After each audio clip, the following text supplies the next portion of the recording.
जय हिंद दोस्तों, मैं आपका दोस्त शिव कुमार स्वागत करता हूं आपके न्यू स्काई स्टडी चैनल पर। आज का हमारा विषय संविधान और संविधान में हम लोग पढ़ रहे हैं मौलिक अधिकार। मौलिक अधिकार में हम लोगों ने कल पिछले पार्ट में पढ़ा था समता या समानता का अधिकार, और आज हम लोग पढ़ने वाले हैं स्वतंत्रता का अधिकार, जो अनुच्छेद 19 से 22 तक इसका वर्णन किया गया है। आइए देखते हैं स्वतंत्रता का अधिकार। स्वतंत्रता का अधिकार अनुच्छेद 19 कहता है कि अभिव्यक्ति की स्वतंत्रता, अभिव्यक्ति की स्वतंत्रता, अभिव्यक्ति की स्वतंत्रता। मूल संविधान में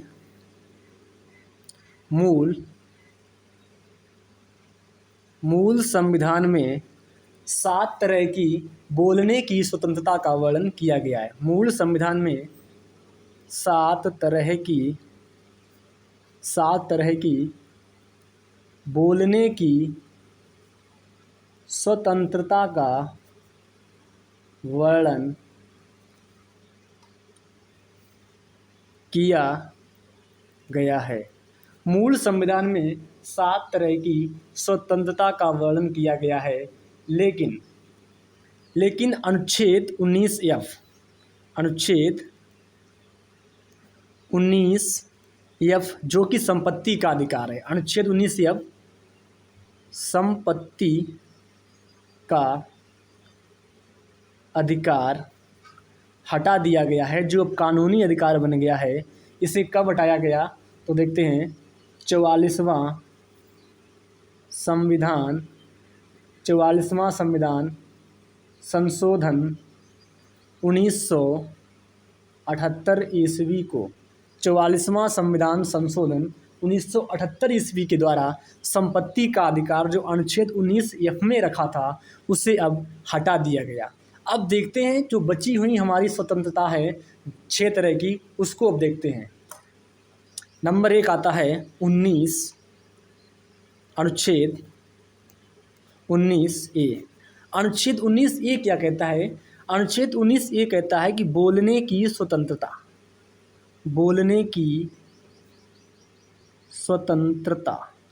अनुच्छेद 19A कहता है कि बोलने की स्वतंत्रता।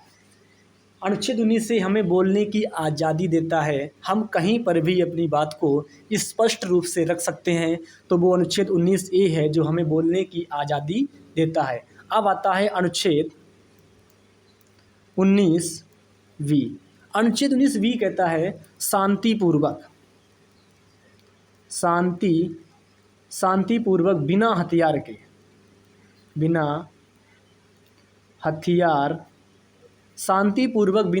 के एकत्रित होने और सभा करने की स्वतंत्रता। अनुच्छेद 19B कहता है कि शांतिपूर्वक बिना हथियार के एकत्रित होने की और सभा करने की हमें जो आज़ादी देता है वो अनुच्छेद 19B के तहत प्राप्त है। हम लोगों को बिना हथियार के, बिना अस्त्र शस्त्र के हम कहीं पर भी सभा कर सकते हैं, एकजुट हो सकते हैं, वो अनुच्छेद 19B के तहत। अब आता है अनुच्छेद 19C।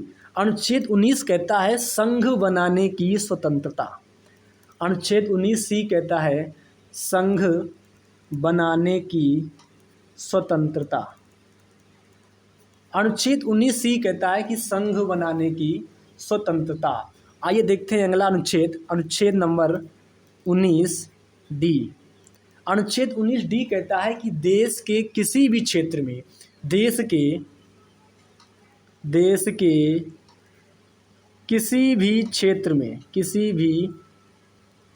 क्षेत्र में आवागमन की स्वतंत्रता। हम अपने देश में किसी भी राज्य में, किसी भी स्टेट में जा सकते हैं, घूम सकते हैं, वो अनुच्छेद 19D के तहत। अब देखते हैं अनुच्छेद 19 ई। अनुच्छेद 19 ई कहता है कि देश के किसी भी क्षेत्र में निवास करने की स्वतंत्रता। हम अपने देश में किसी भी राज्य में किसी भी स्टेट में रह सकते हैं, ये हमें आज़ादी अनुच्छेद 19 ई के तहत प्राप्त है। अब देखते हैं अनुच्छेद 19 जी। 19 एफ हम लोग देख चुके हैं, जो हमें संपत्ति का अधिकार था। जो अनुच्छेद 19 एफ था वो 44वां संविधान संशोधन 1978 ईस्वी के द्वारा हटा दिया गया है। अब आता है अनुच्छेद नंबर 19 जी। अनुच्छेद 19 जी कहता है कि कोई भी व्यापार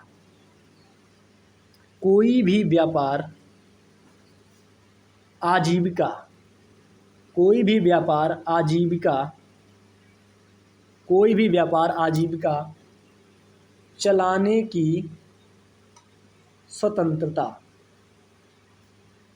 व्यक्ति कोई भी व्यापार अपने जीवन को चलाने के लिए कर सकता है, अपनी जीविका चलाने के लिए कर सकता है, तो उसे आज़ादी दी गई है अनुच्छेद 19 जी के तहत।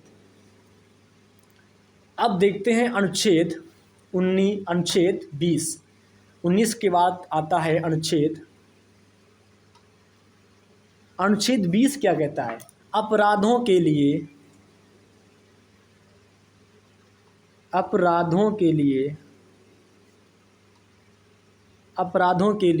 दोष सिद्धि के संबंध में संरक्षण। अपराधों के लिए दोष सिद्धि के संबंध में संरक्षण। अनुच्छेद 20 कहता है अपराधों के लिए दोष सिद्धि के संबंध में संरक्षण। इसमें हम लोगों को 3 प्रकार की स्वतंत्रता का वर्णन किया गया है। वो इस प्रकार है। नंबर एक आता है, किसी भी व्यक्ति को एक अपराध के लिए एक ही बार सजा दी जाएगी। किसी भी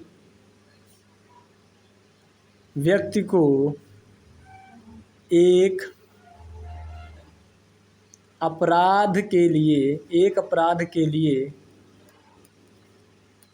एक ही बार सजा का प्रावधान है। अगर व्यक्ति ने अपराध किया है, अगर किसी भी व्यक्ति ने अपराध किया है, तो एक बार अपराध करने के लिए उसे एक ही बार सजा दी जाएगी। ऐसा नहीं है कि उसी व्यक्ति को एक अपराध के लिए बार बार सजा दी जाए, ऐसा हमारा संविधान में प्रावधान नहीं है। अगर व्यक्ति ने एक बार अपराध किया है तो उसके लिए उसे एक बार ही सजा दी जाएगी। और नंबर 2 आता है, जिस समय उसने अपराध किया, जिस समय उसने अपराध किया हो, जिस समय उसने अपराध किया हो, उस समय के कानून के तहत, उस समय के कानून के तहत सजा दी जाएगी। अब बात करते हैं कि अगर व्यक्ति ने अपराध किया है, नंबर 1 तो हो गया कि जिस भी व्यक्ति ने अपराध किया हो उसे एक अपराध के लिए एक बार ही सजा दी जाएगी। अब नंबर 2 कहा गया है कि जिस समय उसने अपराध किया हो, किसी भी व्यक्ति ने अपराध किया हो, जिस समय किया हो, उसी समय के कानून के तहत उस व्यक्ति को सजा दी जाएगी। ऐसा नहीं है कि अगर व्यक्ति ने अपराध आज किया हो और कल कोई नया कानून बन जाए, उस कानून के तहत उसे सज़ा नहीं दी जाएगी। जिस समय उसने अपराध किया हो, उस समय जो कानून चल रहा हो, उसी कानून के तहत उस व्यक्ति को सज़ा दी जाएगी। अब नंबर 3 आता है। नंबर 3 आता है कि किसी भी व्यक्ति को स्वयं के विरुद्ध, किसी भी व्यक्ति को स्वयं के विरुद्ध न्यायालय में गवाही देने के लिए बाध्य नहीं किया जाएगा, बाध्य नहीं किया जाएगा। स्वयं के विरुद्ध उसे न्यायालय में गवाही देने के लिए बाध्य नहीं किया जाएगा। तो ये था अनुच्छेद 20, जो कहता है कि अपराधों के लिए दोष सिद्धि के संबंध में संरक्षण। उसमें हमें 3 प्रकार की आज़ादी दी गई है। नंबर 1 कहता है कि किसी भी व्यक्ति को एक अपराध के लिए एक ही बार सज़ा दी जाएगी। नंबर 2 कहता है कि जिस समय उसने अपराध किया है उसी अपराध के तहत, उसी कानून के तहत जो उस समय कानून चल रहा होगा, उसी कानून के तहत उस व्यक्ति को सज़ा दी जाएगी। और नंबर 3 हमें कहा गया है कि किसी भी व्यक्ति को स्वयं के विरुद्ध न्यायालय में गवाही देने के लिए बाध्य नहीं किया जाएगा। ये था अनुच्छेद 20। अब हम लोग चलते हैं अनुच्छेद 21 की तरफ। अनुच्छेद 21 में क्या कहा गया है, बने रहिए हमारे साथ और अपनी तैयारी को मजबूत करिए न्यू स्काई स्टडी पॉइंट के साथ। आइए देखते हैं अनुच्छेद 21 क्या कहता है। अनुच्छेद 21 कहता है प्राण एवं दैहिक स्वतंत्रता। प्राण एवं दैहिक स्वतंत्रता। अनुच्छेद 21 कहता है प्राण एवं दैहिक स्वतंत्रता क्या है, इसे देखते हैं। प्राण एवं दैहिक स्वतंत्रता, इसमें क्या कहा गया है। इसमें कहा गया है कि व्यक्ति को स्वच्छ वायु,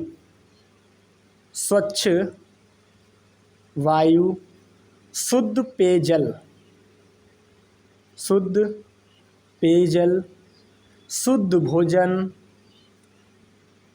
शुद्ध भोजन करने की आज़ादी। और इसमें कहा गया है अपने जीवन साथी को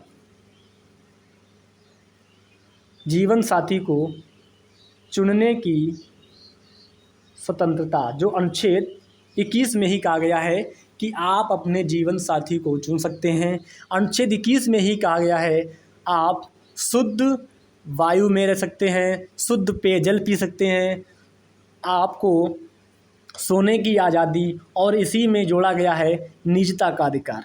निजता का अधिकार भी अनुच्छेद 21 के तहत भी आता है। निजता का अधिकार भारत सरकार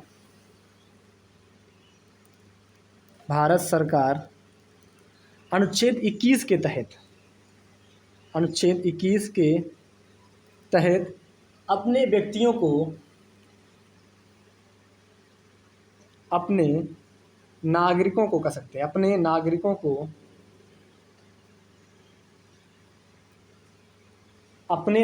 को अनुच्छेद 21 कहता है, अनुच्छेद 21 के तहत आता है कि भारत सरकार अनुच्छेद 21 के तहत अपने नागरिकों को स्वच्छ पर्यावरण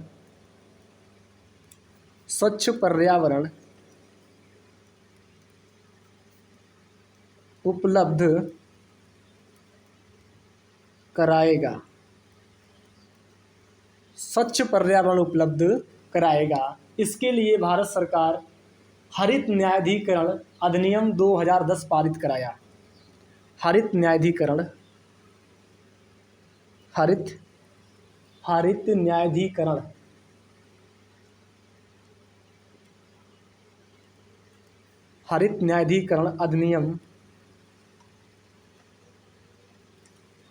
2010 पारित कराया। हरित न्यायाधिकरण अधिनियम 2010 क्या है? हरित न्यायाधिकरण अधिनियम 2010 जो पारित कराया, इसकी स्थापना कब हुई थी? तो हरित न्यायाधिकरण की स्थापना, हरित न्यायाधिकरण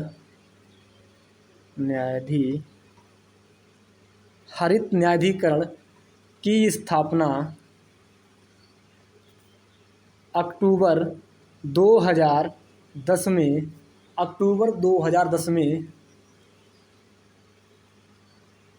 की गई थी। हरित न्यायाधिकरण की स्थापना अक्टूबर 2010 में की गई थी। इसका जो मुख्यालय है मुख्यालय नई दिल्ली में है, नई दिल्ली में है।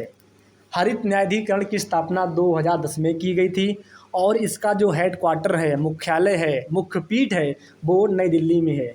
नई दिल्ली के अलावा इसकी अन्य 4 पीठें हैं, जैसे कि नंबर 1 आता है भोपाल,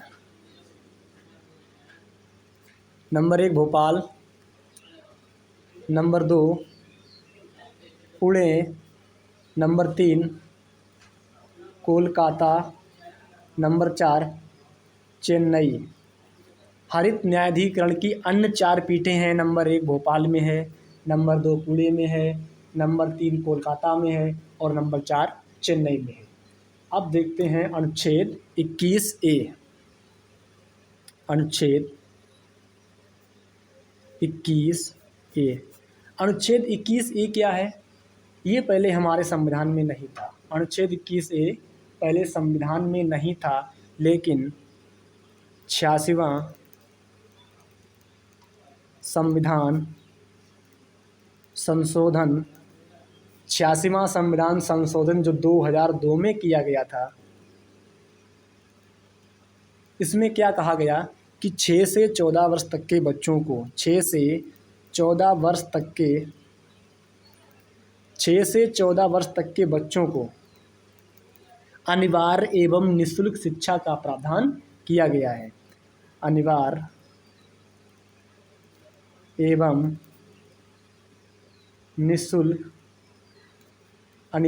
निःशुल्क शिक्षा का प्रावधान है। अनुच्छेद 21 पहले संविधान में नहीं था, लेकिन अनुच्छेद 21 का कब जोड़ा गया? 86वां संविधान संशोधन 2002 में इसे जोड़ा गया और इसमें कहा गया कि 6 से 14 वर्ष तक के बच्चों को अनिवार्य एवं निःशुल्क शिक्षा प्रदान की जाएगी। अब आता है अनुच्छेद 22। अनुच्छेद नंबर 22। अनुच्छेद 22 क्या कहता है? कुछ दशाओं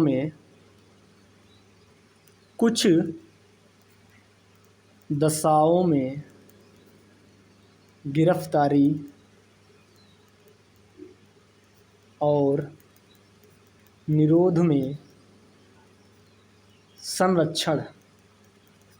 अनुच्छेद 22 कहता है कुछ दशाओं में गिरफ्तारी और निरोध में संरक्षण। इसमें भी हमें 3 तरह की आज़ादी दी गई है। नंबर एक कहता है कि जिस भी व्यक्ति को हिरासत में लिया गया हो, जिस किसी भी व्यक्ति को हिरासत में ले लिया गया हो, तो वह व्यक्ति अपनी हिरासत में लिए जाने का कारण पूछ सकता है।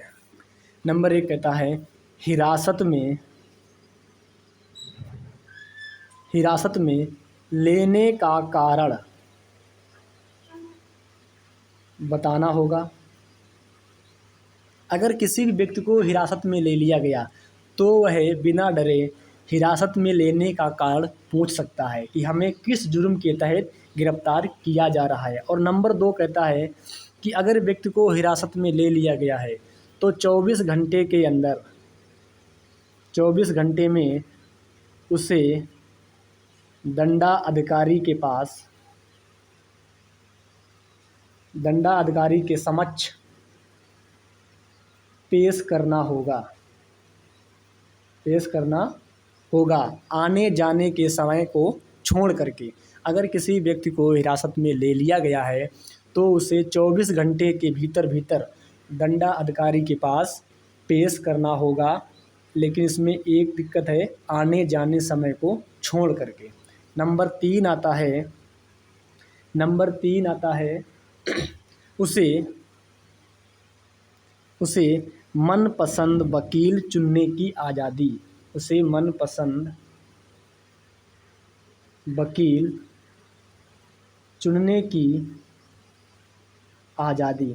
अगर किसी भी व्यक्ति को हिरासत में लिया गया है तो वह अपने मनपसंदी वकील से कानूनी सहायता लेने का अधिकार है। यह था अनुच्छेद 22। अनुच्छेद 22 कहता है कि कुछ दशाओं में गिरफ्तारी और निरोध में संरक्षण। इसमें हमें 3 तरह की आज़ादी है। नंबर 1 हिरासत में लेने का कारण बताना होगा। नंबर 2, अगर व्यक्ति को हिरासत में ले भी लिया गया है तो उसे 24 घंटे के अंदर दंडाधिकारी के समक्ष पेश किया जाना चाहिए, आने जाने वाले समय को छोड़ करके। नंबर 3 कहता है उसे मनपसंद वकील से सलाह लेने का अधिकार है। ये था अनुच्छेद 22। अब आता है शोषण के विरुद्ध अधिकार। नंबर 3 आता है शोषण के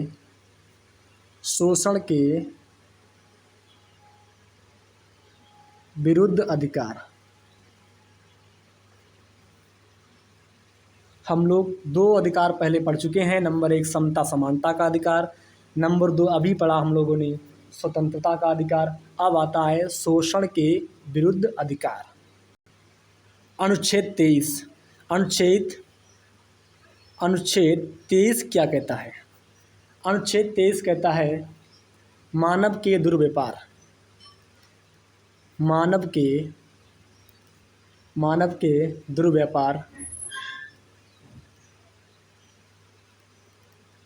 के दुर्व्यापार और